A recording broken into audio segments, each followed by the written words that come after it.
Meus amigos, e o Flamengo está perto de fechar com o Tite, mas parece que não vai ser esse ano, né? Vamos falar do Flamengo aqui no Bate-Pronto da Jovem Pan. O Flamengo que anunciou ontem a demissão de Jorge Sampaoli, uma reunião que durou menos de 10 minutos em um hotel na Barra da Tijuca. O desligamento foi oficializado 4 dias depois do vice da Copa do Brasil. O Sampaoli assinou contrato com o Flamengo no dia 17 de abril. Dirigiu a equipe em 39 jogos e usou 39 escalações diferentes. Foram 20 vitórias, 11 empates e 8 derrotas à frente do Flamengo. E é o Tite. Muita conversa também, né, Mauro? Assim, a gente olhando para essa negociação, muita conversa, jantar aqui, encontro ali. E o Tite ainda não definiu o seu futuro. Tem muita gente falando que só quer trabalhar a partir do ano que vem. O que falar dessa situação toda envolvendo o Tite e Flamengo? Estão até falando de uma especulação aí nos Estados Unidos, mas o técnico, o Orlando City, tem técnico ainda, né? Mas enfim, virou a novela esse caso aí, Tite e Flamengo, Mauro. Tem essa história aqui, é um negócio meio mandrake, né? O Tite não assume com um time que tem técnico trabalhando. Ele foi jantar com os dirigentes essa semana falar do quê?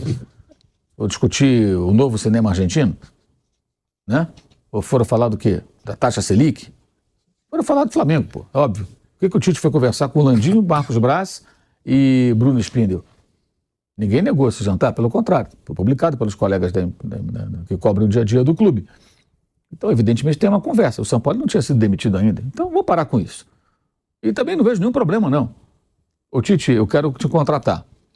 Pô, mas vocês têm um técnico lá. Não, mas vou mandar ele embora e vamos contratar outro. Se não for você, vai ser outro. Aquele cara não vai ficar. Você topa conversar com a gente? Tudo bem, eu só assino depois que você resolver o caso com eles. Mas podemos conversar. Ok, não vejo nenhum problema nisso. É o mercado que é assim. Da mesma maneira que eventualmente, o Sampaoli poderia receber uma proposta da Europa e conversar e falar, Flamengo, eu vou embora, eu recebi uma proposta. O Jesus não fez isso? Cudê? O Cudê não fez isso? É a mesma coisa, isso é o mercado, gente. Eu não vejo problema nenhum. Você recebe um convite, você analisa se vale a pena ou não, negocia, discute. Vale para um e para outro. Tem a multa, paga a multa, segue aí o caminho. Então, mas tem essa fantasia de, não, o Tite só aceita, não sei o quê. Não, na verdade já está conversando. Se acertar os detalhes, acaba assumindo. Aí tem muita especulação. Só vai começar no ano que vem. Mas ele falou, isso aí as pessoas mudam de ideia, isso é de menos. Ele falou lá atrás, mas mudou de ideia. Então tem que morrer abraçado com aquilo ali? Não, eu falei lá atrás, mas pensei bem. Ou aquela coisa, né? Eu pretendia começar só no ano que vem, mas fui procurado pelo Flamengo e o Flamengo precisa de mim agora. Então não pode ser só o que eu quero, eu tenho que ceder também, é uma negociação. Meu plano era voltar em 2024.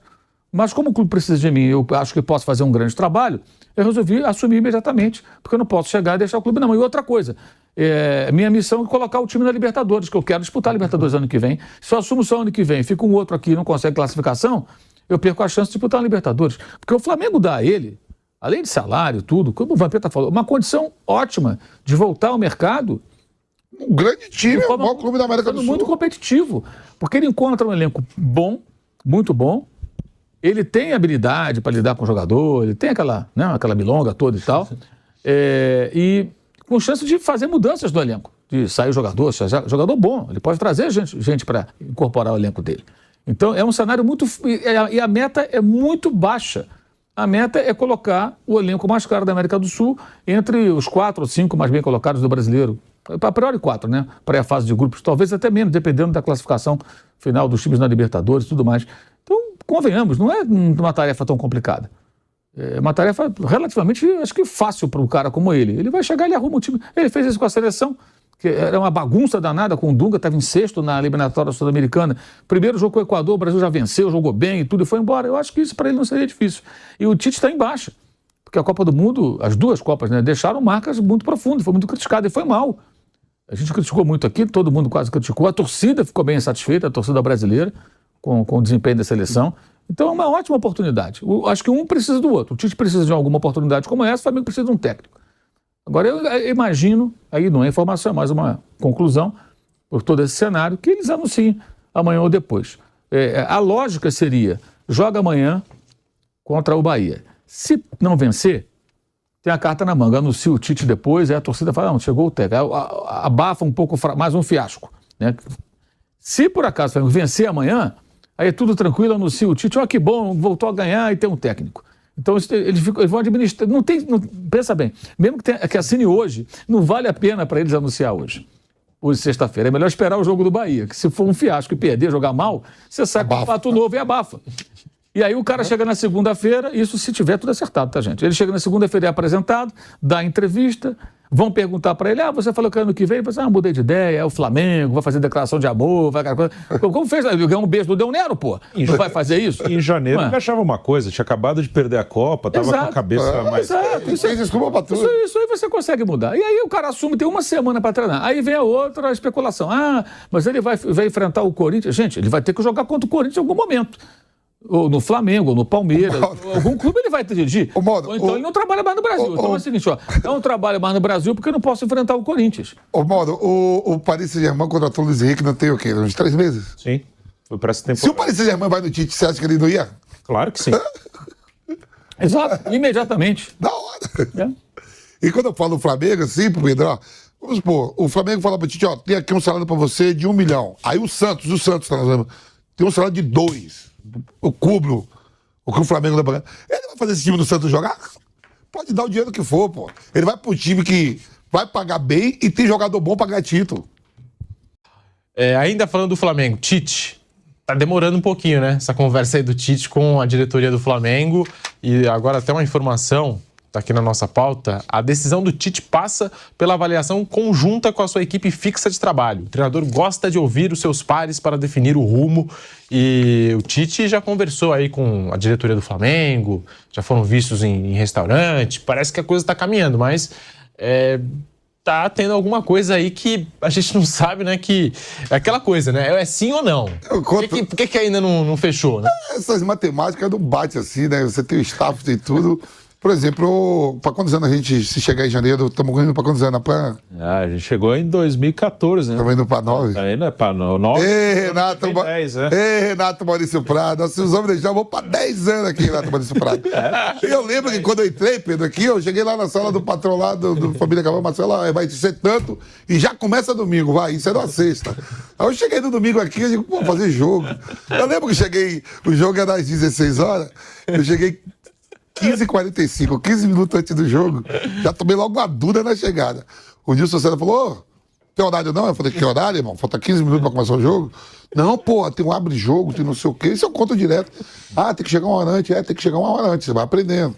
O Flamengo que anunciou ontem a demissão de Jorge Sampaoli, uma reunião que durou menos de 10 minutos em um hotel na Barra da Tijuca. O desligamento foi oficializado 4 dias depois do vice da Copa do Brasil.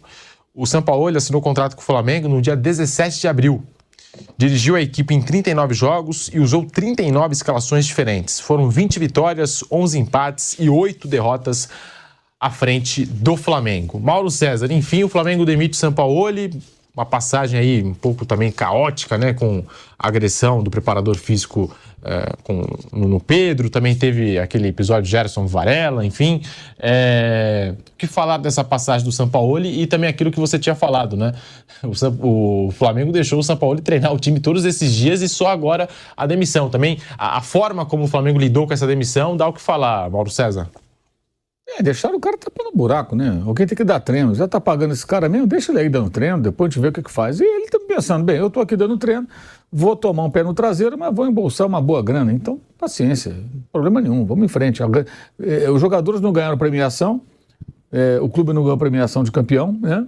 Mas ele ganhou a indenização. Então, quem saiu ganhando foi o Sampaoli. Pegou aí uma boa grana. Para que rompesse o contrato antes do tempo. Porque, de novo, né? Por que não fizeram o contrato até o final desse ano? Sampaoli, vamos até o final do ano? A gente faz um contrato até o final do ano e tal, aí a multa seria muito menor, né? Um rompimento agora. Sim, eu não quero. Então, obrigado, tchau, seja feliz. É o que eu tenho para você. Não, eles fazem contratos longos, sabendo que, em geral, os técnicos ficam pouco tempo. Né? Que é um problema do próprio clube, dos seus dirigentes.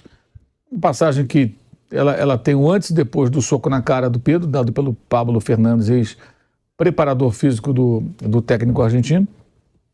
Até aquele momento, até as coisas caminhavam bem, né? O Flamengo estava com uma derrota em 20 jogos, uma derrota feia para o Red Bull Bragantino, 4-0, mas foi a única, né? e alguns jogos ruins, empate ou outro, mas tinha bons jogos também e vinha de 2 partidas importantes. Uma vitória, uma ótima atuação sobre o Grêmio em Porto Alegre, na Copa do Brasil, um 2-0 que poderia ter sido até mais. O Gabigol perdendo pênalti, Pedro perdendo um gol feito no final, poderia ter sido uns 4 aquele jogo. E aquele momento todo mundo pensou, parece que o time do São Paulo vai andar. Aí veio o jogo do Atlético Mineiro, ele poupou alguns jogadores, mas ainda assim ganhou de virada no final, jogando um bom segundo tempo. E instantes depois dessa vitória de virada, o Pedro foi agredido pelo Pablo Fernandes. Se o Pablo Fernandes, ao invés de dar um soco na cara do jogador, levasse o problema ao São Paulo, que era o chefe imediato dele, para que ele levasse até a diretoria, o Pedro seria punido. Talvez a gente nem ficasse sabendo, ele uma multa ali, alguma coisa assim, né? Pela indisciplina, pela insubordinação, porque não quis dar sequência ao aquecimento com o jogo ainda em andamento. E as coisas talvez seguissem no outro rumo, né? Só que depois a gente ficou sabendo que antes mesmo desse episódio já havia um desgaste entre os jogadores, parte do elenco, e o técnico, pela sua maneira fria, distante de lidar com um elenco que é um elenco muito mimado, e um elenco muito empoderado porque ganhou títulos e essa coisa toda. Então aí fica bem evidente a falta de percepção e as decisões erradas ficam muito claras da diretoria, porque quem está dentro do clube. Eu trouxe essa informação depois de Flamengo e Olímpia, 1-0 no Maracanã, que havia-se, nesse dia, à noite, inclusive, antes um pouco do jogo, eu recebi essa informação. Olha, o ambiente é muito ruim para vários jogadores e o técnico. Por quê? Por isso. Aí chequei com uma outra pessoa e tal, de fato, a coisa não é boa e tal. Eu penso, eu estou sabendo agora, quem trabalha no Flamengo já sabe, quem está no dia a dia já sabe, tem que saber. Você não percebe? Os jogadores estão distantes do técnico, que ele não se dá muito bem, que não fala. Isso você percebe no treino, no avião, na concentração, no ônibus, na hora da refeição, especialmente quando está viajando, está o tempo todo mundo junto, mesmo no CT, né? Você nota isso, é só observar. E você vê, o Flamengo tem ali 3 gerentes, 2 são ex-jogadores, o Fabinho Soldado e o Juan. O que eles fazem? Se é perceptível que existe um problema, isso tem que ser levado à diretoria. Caso a diretoria não perceba, porque às vezes o diretor também não está o tempo todo ali, mas eles estão. Eles são funcionários que ficam só no CT.